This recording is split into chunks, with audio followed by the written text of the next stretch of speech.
લેવા પટેલ સમાજના સમાજ રત્ન શિક્ષણ મેડિકલ ક્ષેત્રે જેમનું બહુમૂલ્ય યોગદાન રહ્યું એવા મૂળ ગામ ફોટડીના હાલે મોંબાસામાં રહેતા હસુભાઈ બુડિયાની સર્વધર્મ પ્રાર્થના સભા લેવા પટેલ હોસ્પિટલ પાછળ માતૃશ્રી ધનબાઈ પ્રેમજી ગાંગજી કોમ્યુનિટી હોલમાં રખાઈ હતી, જેમાં દરેક સમાજના અગ્રણીઓએ હસુભાઈના કાર્યને યાદ કરી તેમનાથી પ્રેરણા લઈ સેવાકીય કાર્યોમાં આગળ વધી શ્રદ્ધાંજલિ અર્પી હતી। આ વેળાએ કચ્છના સાંસદ વિનોદભાઈ ચાવડાએ હસુભાઈને અંજલિ આપતા જણાવ્યું હતું કે હસુભાઈ બુડિયાએ કચ્છ આફ્રિકામાં સેવાની જ્યોત ચાલુ રાખી હતી। દર વર્ષે 500 કરોડનું દાન એમના પરિવાર દ્વારા અપાતું હતું। લેવા પટેલ સમાજે શિક્ષણ ધર્મ સાથે કચ્છને અદ્યતન ટેકનોલોજીથી સજ્જ હોસ્પિટલ એમના પરિવારે કચ્છને આપી છે, જે કચ્છ ક્યારેય ભૂલશે નહીં। હસુભાઈના આવા અનેક કાર્યો એમના જીવન સાથે જોડાયેલા હતા। આજે હસુભાઈ આપણી વચ્ચે નથી, તેમના આત્માને ભગવાન શાંતિ આપે અને તેમણે કરેલા કાર્યમાંથી પ્રેરણા લઈ આપણે આગળ વધીએ તેવું કહ્યું હતું। લેવા પટેલ સમાજના અગ્રણી હરજણભાઈએ જણાવ્યું હતું કે હસુભાઈ નાની વયે તેમણે આપણી વચ્ચેથી વિદાય લીધી છે। આ વ્યક્તિ એક વિશેષ વ્યક્તિ હતા। તેઓ અનેક સંસ્થાઓમાં અનેક ગણું દાન ન માત્ર સમાજને માનવ સમાજને ઉપયોગી થાય એવું દાન તેમણે આપ્યું છે।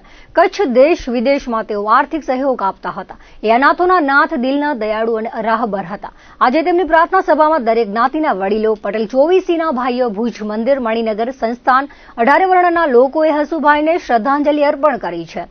પરિવાર પર આવી પડેલા દુઃખને સહન કરવાની શક્તિ આપે એવી પ્રાર્થના કરી હતી। પ્રાર્થના સભામાં સાંસદ, ધારાસભ્યો, જિલ્લા ભાજપ પ્રમુખ સહિત સમાજના હોદ્દેદારો તેમજ તમામ જ્ઞાતિના અગ્રણીઓ હાજર રહ્યા હતા।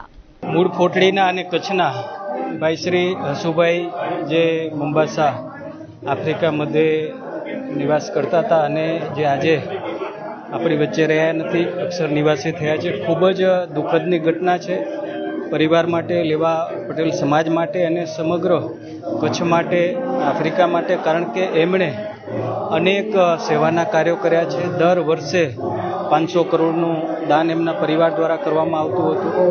આજે કચ્છને જ્યારે વિશેષ રૂપે લેવા પટેલ સમાજમાં શિક્ષણની વાત હોય, ધર્મના કાર્યો કરવાની વાત હોય અને કચ્છને અદ્યતન ટેકનોલોજી સાથે નવી હોસ્પિટલ એમના પરિવાર દ્વારા જ્યારે અર્પણ કરવામાં આવી છે, ત્યારે આપણે ક્યારે એમને ભૂલી નહીં શકીએ। ગરીબ વ્યક્તિ હોય, ભૂખ્યાઓને ભોજન હોય, દીકરીઓના શિક્ષણ માટે, વિદ્યાર્થીઓના શિક્ષણ માટે, નિરાધાર કોઈ પણ પરિવારને ઊભું થવા માટે, વૃદ્ધ માતા પિતાની સેવા કરવા માટે, આવા અનેક કાર્યો એમના જીવન સાથે જોડાયેલા હતા। આજે જ્યારે આપણી વચ્ચે નથી ત્યારે ભગવાન સ્વામિનારાયણ પાસે આપણે પ્રાર્થના કરીએ એમના આત્માને શાંતિ આપે અને એમણે કરેલા જે કાર્યો જે છે એમનાથી પ્રેરણા લઈ કરીને આપણે બધા એને આગળ વધારીએ। આજની આ પ્રાર્થના સભા અમારા સમાજના એક મહાન દાતા એવા હસુભાઈની ચીર વિદાયની આજે પ્રાર્થના સભા હતી, જેનું મૂળ વતન કોટડી હતું અને વ્યવસાય ક્ષેત્રે મોમ્બાસામાં ઠહેઠાણ થયા। બહુ નાની વયે, જેને કહેવાય ને કે 57 વર્ષની ઉંમરે આજે આપણે સૌ વચ્ચેથી વિદાય લીધી છે। આ વ્યક્તિને અમે વિશિષ્ટ વ્યક્તિ તરીકે એ રીતે ઉલ્લેખીએ કે અનેક સંસ્થાઓમાં અનેક ગણું દાન, એ માત્ર સમાજનું નહીં પણ દરેક માનવ સમાજને ઉપયોગી એવું દાન આપનાર અમારા દાતા હતા।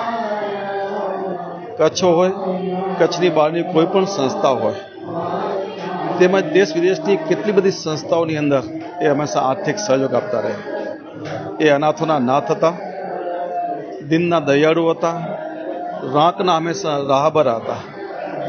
એની આજે સદનની સભામાં તમે સૌ જોયું હશે, માત્ર લેવા પટેલ સમાજની પણ દરેક જ્ઞાતિના વડીલો, દરેક સમાજોના વડીલોની ઉપસ્થિતિ એ જીવાત્માને સદન પર જે ઉપસ્થિત થયા હતા, જેની અંદર લેવા પટેલ સમાજના 24 ગામના અમારા સત્સંગી ભાઈઓ, ભુજ મંદિર હોય, મણિનગર સંસ્થાન હોય, તેમજ 18 આલમના સૌ આગેવાન ભાઈઓ ઉપસ્થિત થઈ આજે શ્રદ્ધાંજલિ અર્પણ કરી છે।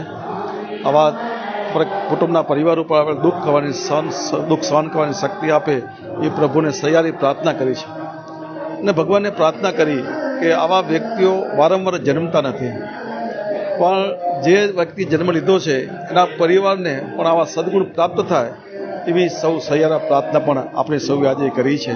અને શ્રદ્ધાંજલિના પુષ્પો દરેક સમાજના રાજકીય આગેવાનો, સામાજિક સંસ્થાના આગેવાનો આજે અર્પણ કર્યા છે। એની આજની આ શ્રદ્ધાંજલિ સભા હતી, જે કચ્છી લેવા પટેલ સમાજના મધ્યસ્થ હોલમાં રાખવામાં આવી હતી સમગ્ર કચ્છની જનતા માટે।